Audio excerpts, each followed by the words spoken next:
Vivid verses. The trip came up over coffee, the way these things do now. Not announced, just assumed into being the way a season arrives. Diane's daughter Rachel had her laptop open at the kitchen island, scrolling through rental listings, and she was reading prices out loud to her mother. For bedrooms, a place with a dock. September, before the water got too cold. Who's coming? Diane asked. Me and Danny, obviously. Paul and Ashley. You. Rachel didn't look up from the screen. Maybe Uncle Gary if he's not working. She didn't say my name. She didn't say it the way you don't say something you've already stopped thinking of. Not an omission that cost her anything, just an absence with no weight behind it. I was at the stove. I had a spatula in my hand and eggs going soft in the pan, and I heard the sentence complete itself without me in it, and I did not turn around. I did not say, "What about me?" I did not let my shoulders do anything a person watching might read as a flinch. I plated the eggs. I put one plate in front of Diane, and I sat down across from her and ate breakfast like a man who had heard nothing worth remarking on. Diane didn't correct her daughter. Maybe she didn't notice. Maybe she noticed and decided the silence was easier than the conversation. I've never asked, and I'm not going to. That was the first one. I want to be precise about that, because precision is the only thing I have room for now. It was the first one I let myself actually count. There have been smaller versions before, a photo where I was cropped out for space, a toast where my name got folded into everyone, but this was the first one with a shape. A trip, a future date, a version of the family that had already, quietly, stopped including me in its long-term plans, months out, without needing to say so. I finished my eggs. I did the dishes. That afternoon, I called the number on the back of my retirement statement and asked what it would take to update my beneficiary designations. I should say what I am, so this makes sense. I'm not a man who reacts. I've been told that like it's an accusation, and I've been told it like it's a compliment, and both times I've just nodded because it's true either way. When something goes wrong at a job site, I don't yell. I look at what broke, I figure out why, and I fix the part that's actually broken instead of the part that's making noise. People mistake that for coldness. It isn't. It's just that anger has never once, in my experience, done the job that action does. Diane and I had been together 11 years, married for 7. Her kids were grown before I arrived. Rachel in her late 20s then, Paul a few years older, both of them polite to me in the specific way you're polite to your mother's boyfriend when you've already decided the relationship is temporary furniture. I understood that early on. I didn't try to be their father. I showed up. I fixed things around the house. I sat through Christmases and never once asked to be called anything other than my own name. For a long time, that was enough. There'd been a decade of birthdays where I was included without a second thought. A decade of Sunday dinners where a chair was set for me without anyone having to remember to set it. Then Diane's father died 2 years ago, and something in the family's arithmetic shifted. I don't know exactly why. Maybe it was the estate, the lawyers, the appraisals, the sudden visibility of who stood to inherit what and from whom. Maybe it was just time, the ordinary erosion of a blended family settling back into its original shape once the glue holding it together started to feel less permanent. I wasn't blood. I'd never pretended to be. But for 11 years, nobody had needed to say that out loud. And now, it seemed someone had started keeping score. I didn't ask Diane about it. I want to be honest about why. Not because I didn't care, but because I already knew what the conversation would be. She'd be hurt on my behalf, or she'd minimize it, or she'd promise to talk to Rachel. And none of those outcomes would change the actual fact sitting in front of me, which was that a decision had already been made by people who weren't in the room to defend it. Conversations don't undo decisions like that. They just make everyone feel better about not undoing them. So I didn't have the conversation. I had a different one with a woman named Patricia at my financial advisor's office, who asked me twice if I was sure, and I told her yes both times. The call took 11 minutes. Patricia read back my current beneficiaries. Diane as primary, Rachel and Paul as contingent, split evenly, a designation I'd set up in year 3 of the marriage back, when contingent felt like a formality, a thing you filled in because the form required an answer and you didn't expect it to ever matter. You want to keep Diane as primary? Yes. And the contingent beneficiaries. Keep as is, or would you like to make a change? I looked out the window while she waited. There was a bird feeder in the yard that Rachel had bought Diane 2 Christmases ago, back when things were still simple, and a couple of finches were working through it like nothing in the world had changed. Change them, I said. I want to go into my sister's kids instead. I'll email you their information. Okay, and just to confirm, this is a full replacement of the contingent designation, not an addition. Full replacement. She didn't ask why. That's the thing about that kind of conversation. Nobody on the other end of it wants your reasons. They just want your account number and your signature, and that suited me fine. I hung up, made myself a sandwich, and went back to work like I just paid a bill. I didn't tell Diane. There was nothing to tell her, really. It was my retirement account, built from 30 years of my own paychecks before I'd even met her, and the contingent beneficiary line had never once come up in conversation between us. It wasn't a secret in the sense of something hidden. It was just quiet, the way the whole year would end up being quiet. The second one came at Thanksgiving. Diane hosts every year, has for as long as I've known her, and every year there's a leaf that goes into the dining table to make room for however many people are coming. That year, Paul's wife Ashley was in charge of the seating. She likes a project, likes place cards, likes the appearance of effort, and she made a little chart on her phone the week before and sent it around the family group text so everyone would know where they'd be sitting. I saw it because Diane showed it to me, laughing a little, saying, "Look how organized she is."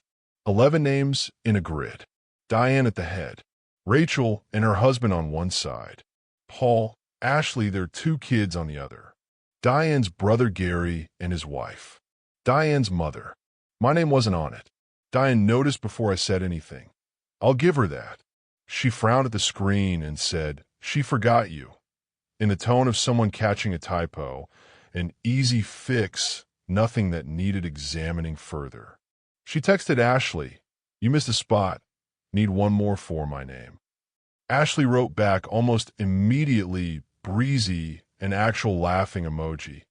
"Oh, so sorry, brain fog, adding him now." Adding him now, not correcting an oversight of someone already assumed to belong. Adding like a late RSVP, like a folding chair. Diane looked at me after she read it, checking my face for something, and I gave her nothing to find. I said the chart looked nice, that Ashley always did a good job with things like that, and I meant it exactly as flatly as it sounds. I sat at that table 3 weeks later in the seat that had been added to accommodate me, and I said grace was fine, the turkey was good, and I meant those things too. I have never seen the use in making a room feel my discomfort just because I noticed something in it that they didn't mean for me to notice. That night, driving home, Diane said, "You didn't seem bothered." I wasn't, I said, which was true in the sense that matters. I wasn't bothered the way she meant, flustered, wounded, needing comfort. I was something else. I was taking notes. The following Monday, on my lunch break, I called the insurance agent who'd handled our joint umbrella policy for 6 years and asked about splitting it. Diane and I had combined our home and auto coverage back when we married. One policy, cheaper together than apart, a small practical intimacy that had never needed revisiting. I asked what it would cost to separate mine back out. My truck, my tools, the equipment I kept in a shop behind the house that was technically mine even though it sat on land that was legally both of ours. That'll actually run you a bit more separately, the agent said. Combined gets you the multi-policy discount. I understand. Separate it anyway. He didn't push. Insurance agents rarely do when you're asking to pay them more. I gave him the information he needed, hung up, and went back to the site I was working that week, framing a garage addition for a family 2 towns over. I didn't think about it again until the paperwork came in the mail 10 days later. I signed it at the kitchen table while Diane was on the phone with her mother in the next room, and I filed it in the folder where I keep the things that are mine. I want to say something here, and then I'll leave it. I never once in that whole year wished anything bad on any of them. Not Rachel, not Paul, not Ashley, not even in the moments where the exclusion felt most deliberate. I didn't sit up nights composing arguments I'd never deliver. I didn't rehearse the speech where I finally said what I'd noticed. There was no speech. There's still no speech. What I did instead was simpler and, I think, more honest. I stopped assuming a future that clearly wasn't being built to include me, and I started building a different one instead. Diane and I still had good nights that year. I want that understood too. We still had our evenings on the porch, our trips to the hardware store, our quiet, competent marriage that had nothing at all wrong with it at its center. This wasn't about her. If it had been about her, I'd have said something because Diane and I had always been able to say things to each other. This was about the outer ring of the family, the part that had started gradually, without any single cruel moment, to redraw its borders around a version of itself that didn't include me in the parts that mattered. The holidays going forward, the trips being planned, the photographs meant to outlast us. I could live in a marriage. I couldn't argue my way into a family that had already decided, in its unspoken accounting, that I was temporary. So I didn't argue. I adjusted. The third one was smaller than the others, and it's the one I think about the most because it wasn't really about me at all. It was about a promise I'd made to Rachel's son. Diane's grandson, my step-grandson if you want the word for it, though nobody in that family ever used it, was turning 13 that spring, and 2 years earlier, at his 11th birthday, I'd told him I'd help him buy his first car when he turned 16. Not a handout, a deal. He'd save what he could from mowing lawns, and I'd match a dollar for dollar up to a number we agreed on, and I'd start an account for it that same week, deposited into steadily, the kind of promise a man like me takes seriously precisely, because it was casual when I made it. Nobody asks you to sign anything for a promise like that. You just keep it because you said you would. That spring, at his birthday dinner, Rachel was telling a story about a fishing trip the family had planned for the following summer. A real trip, the kind with a cabin rented for 2 weeks, grandparents and cousins, and the whole extended shape of them. And she went around the table describing who'd be in which cabin, who was driving up with whom. She got to her son and said, "And you'll ride up with Uncle Paul, since Grandma's car will already be full." I did the math without meaning to. Diane's car, Rachel's husband, the 2 kids, already full, evidently on the assumption that I wasn't part of the count to begin with, that the seat, which would have been mine in an ordinary family's ordinary planning, simply didn't exist to fill.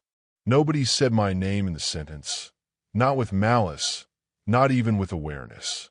It was just how the arithmetic had settled without me in it.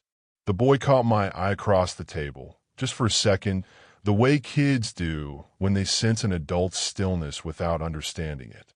I smiled at him, the ordinary smile, and asked him how his baseball season was going, and he told me, and that was the whole exchange. I didn't close the account. I want to be clear about that, in case anyone's tracking the shape of what I did that year and looking for a villain in it. What I did was smaller and, I think, more honest than closing it. I converted it. I'd had it set up as a joint account, my name and Diane's, the kind of thing you do so your spouse can access it if something happens to you. I went to the bank 2 weeks later and restructured it into a trust in the boy's name alone, with a disbursement schedule tied to his 18th birthday instead of his 16th, administered by a trustee who wasn't me and wasn't Diane and wasn't anyone who'd ever have to have a conversation about it. An attorney I'd used once for a property matter, someone with no stake in the family's internal weather. The money was still going to the boy. Every dollar of what I promised, and more because I added to it that same visit.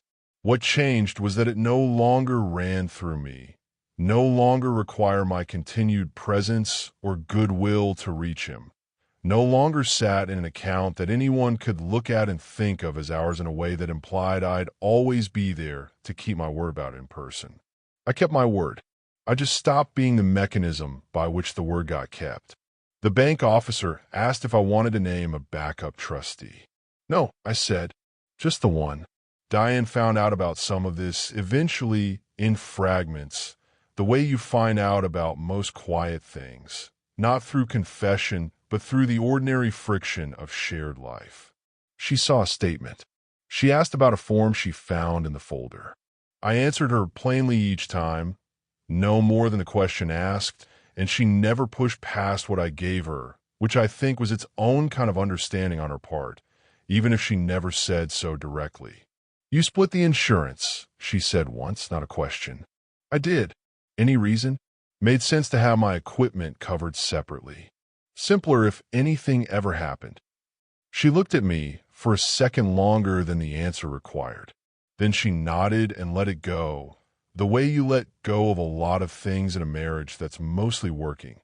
Not because the question's answered, but because you trust the person enough not to need it fully spelled out. I never lied to her. I want that on the record, if there's a record. Everything I told her was true. I simply didn't volunteer the full shape of what I was doing, the same way she'd never volunteered to me the moment she noticed her daughter's chart didn't have my name on it and chose, in that half second before she said anything, to fix it quietly rather than raise it as a wound. We were both, in our own ways, managing the same unspoken thing.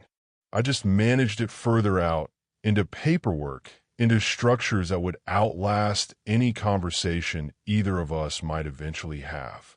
The fourth one happened over the will. Diane and I had drawn up matching wills years earlier, simple ones, done together at a lawyer's office on a Tuesday afternoon we'd mostly forgotten by dinner. Everything to each other, and if we predeceased one another, split between her two kids.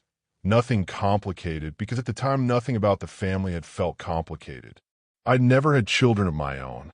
Rachel and Paul, whatever their eventual distance from me, had been the closest thing to it for over a decade, and naming them then had felt less like a legal decision and more like an acknowledgement of a life we were all, ostensibly, building together. I didn't touch the will right away. That one I sat with longer than the others because it mattered more, and because unwinding it felt less like protecting myself and more like a verdict I wasn't in a hurry to hand down. But that autumn, a year almost exactly from the morning with the eggs and the trip that didn't include me, Diane mentioned, in the unbothered way you mention things that have stopped being news to you, that the family was already talking about next year's holidays, where they'd be, who was hosting a rotation that had somehow, without anyone deciding it in front of me, started running 2 years ahead instead of one. Whose turn is it? I asked because it seemed like the kind of thing a person still counted as part of the plan would ask. Rachel's doing next year. Paul's already talking about the year after at his new place. She said it easily, already halfway into the next thought, some detail about a countertop Paul was installing. You'll like his kitchen. Actually, it's got good light. You'll like it. Now we'll be there. Not any version of the two of us as a fixed unit moving through those future years together. Just an observation about a kitchen I might someday be a guest in. I didn't say anything about the light, or the kitchen, or the 2 years of holidays already being arranged without a single question about whether I'd still be standing in them. I made dinner that night, and the next week I called the lawyer who'd drawn up the original will and asked for an appointment. The appointment took 40 minutes. I told her what I wanted plainly, because by then I'd had a full year of practice saying exactly what I meant to people whose job was to execute it rather than examine it. Diane would remain my primary beneficiary for as long as we were married. That never changed, not for a single day of that year, because whatever was happening at the edges of the family, nothing had happened between the two of us that made me want to touch what was actually ours. But the contingent structure The piece that would have activated only if she predeceased me or in some scenario where the estate passed beyond her, that I restructured entirely.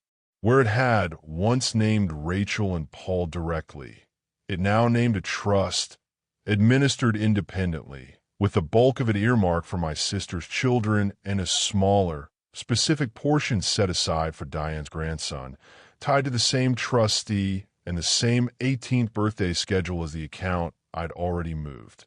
Nothing for Rachel. Nothing for Paul. Not out of anger. I want to be exact about this because I think it's the whole point of the year, but because a will is not a relationship, it's an accounting of one, and I no longer had an accurate count to give. I hadn't lashed out. I hadn't punished anyone for a slight. I'd simply stopped pretending, on paper, to a permanence that reality had already stopped extending to me. "Do you want any language explaining the change?" the lawyer asked. Some clients like to leave a letter for context in case there are questions later. "No," I said. "No letter." She didn't ask why, and I didn't offer. Some decisions don't need a defense attached to them. They just need to be correct, and then they need to be filed. I signed everything that same visit. Diane's name stayed exactly where it had always been. Everything else, quietly, changed shape. I never told her. That's not a confession. It's just the truth of it. And I've made my peace with the truth of it. There was no scene where I sat her down and explained the year. No moment where I laid out the trip, the seating chart, the fishing cabins, the kitchen with the good light, and said, "Here's what I noticed, and here's what I did about it." I've turned that possibility over, and every version of it ends the same way, with me asking her to feel responsible for things her children did without her instruction, or with her trying to fix a family dynamic that had already calcified past the point where a conversation could reach it. Neither of those outcomes was worth having. What I wanted wasn't an apology. What I wanted was to no longer be standing somewhere that depended on one arriving. Diane and I are still married. We're still, in the way that matters most to me, fine, better than fine most days. I still make her coffee in the mornings. She still falls asleep against my shoulder during whatever true crime show she's working through that month. None of what I did that year changed the two of us, because the two of us were never the problem. The problem was everything just outside the two of us. The slow redrawing of a family's borders to a shape that no longer had a place in it for me past a certain date, and I dealt with that the only way I know how to deal with anything. Not by asking anyone to feel my discomfort, but by making sure my own house, the parts of it that were mine to arrange, no longer depended on being wanted by people who'd already decided, in their own quiet accounting, that I wasn't a fixture. It was Rachel who found out first, and it was an accident the way these things usually are. Diane had asked me, that winter, to pull an old folder out of the fire safe. Something about the truck title, nothing to do with any of this. And I wasn't home when she needed it, so she asked Rachel, who was visiting for the weekend, to grab it instead. Rachel went into the study, opened the safe with the code she'd known since she was a teenager, and came out holding not the truck title, but the folder beneath it. The one with the lawyer's letterhead, the one with my will in it, because the two folders looked alike, and she hadn't thought to check twice. She wasn't snooping. I believe that for what it's worth. She was looking for one thing and found another, the way you sometimes do in a house you've had access to your whole adult life, a house you've never had to ask permission to move through.